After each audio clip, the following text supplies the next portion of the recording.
कक्षा 11वीं भौतिकी अध्याय 4 एक समतल गति या द्विमीय गति में हम प्रक्षेप्य गति पढ़े हैं। दो प्रकार की प्रक्षेप्य गति होती है। पहला, जब किसी वस्तु को पृथ्वी की किसी बिंदु से क्षैतिज के साथ किसी कोण पर ऊपर की ओर फेंका जाए। इसके लिए हम लोग सिद्ध कर लिए हैं कि प्रक्षेप्य का पथ परवलयाकार होता है, प्रक्षेप्य का उड्डयन काल, प्रक्षेप्य का क्षैतिज परास और प्रक्षेप्य की अधिकतम ऊंचाई, ये तीनों ज्ञात कर लिए हैं। दूसरे प्रकार का प्रक्षेप्य गति होता है जब किसी ऊंचाई से प्रक्षेप्य को क्षैतिज दिशा में फेंका जाए।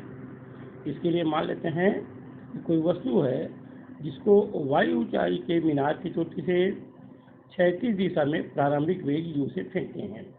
इस वस्तु पर गुरुत्वीय त्वरण g सदैव ऊर्ध्वाधर नीचे की ओर कार्य करता है और त्वरण का जो क्षैतिज घटक है वह 0 होगा, लेकिन ऊर्ध्वाधर घटक g होगा। इस प्रकार गुरुत्वीय त्वरण g का प्रभाव क्षैतिज वेग u पर नहीं पड़ेगा, क्योंकि ax का मान 0 है। यदि किसी क्षण में t समय में वस्तु की स्थिति को हम x y माने तो क्षैतिज दिशा में गति का जो समीकरण है s ut +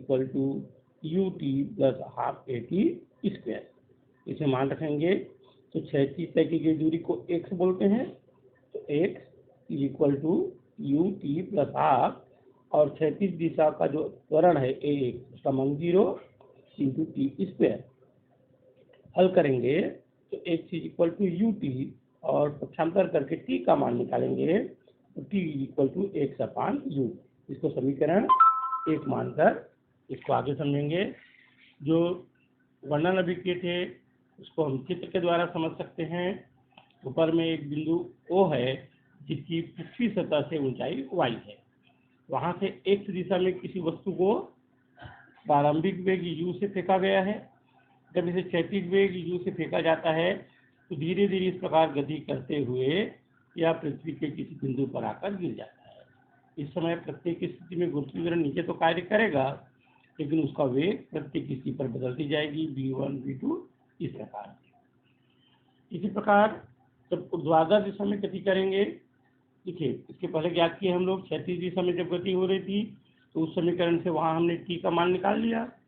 अब जब इसको ऊर्ध्वाधर दिशा में गति कराएंगे तो उसी समीकरण से फिर से मान रखेंगे s ut + ½ at²। अब चूंकि गति ऊर्ध्वाधर दिशा में हो रही है और ऊर्ध्वाधर दिशा के विस्थापन को y मानते हैं, u यहाँ पर ऊर्ध्वाधर घटक वेग का 0 है × t + ½ और इस समय ay अर्थात ऊर्ध्वाधर दिशा का त्वरण g है, तो ½ gt²। इस प्रकार y मान मिला ½ gt²। और समीकरण 1 में जो t का मान आया था उस मान को यहाँ रखेंगे तो y ½ g और t का मान था x/u, उसका स्क्वायर कर देंगे x² तो y का मान मिला gx²/2u²। अब यहाँ जो g है वह नियत है, गुरुत्वीय त्वरण 2 एक नियत राशि है और u एक नियत क्षैतिज वेग से फेंका जाता है, तो पूरा g/2u² को नियत b मान लें तो समीकरण बनेगा y bx² और यह समीकरण परवलय का समीकरण है। अतः सिद्ध होता है कि प्रक्षेप्य का पथ परवलयाकार होता है। इसी के साथ में एक और प्रश्न आता है, प्रक्षेप्य गति की विशेषताएं। प्रक्षेप्य गति की विशेषताएं, सबसे पहले किसी भी वस्तु को दिया गया क्षैतिज वेग त्वरण के साथ ऊर्ध्वाधर वेग से अप्रभावित रहता है। दूसरा, जब प्रक्षेप्य कोण का मान 45 अंश होता है तो वह अधिक दूरी पर जाकर गिरता है, अर्थात उसका क्षैतिज परास अधिकतम होता है। प्रक्षेप्य को चाहे प्रक्षेप्य कोण से थीटा से फेंकें, दोनों स्थिति में परास का मान एक समान होता है।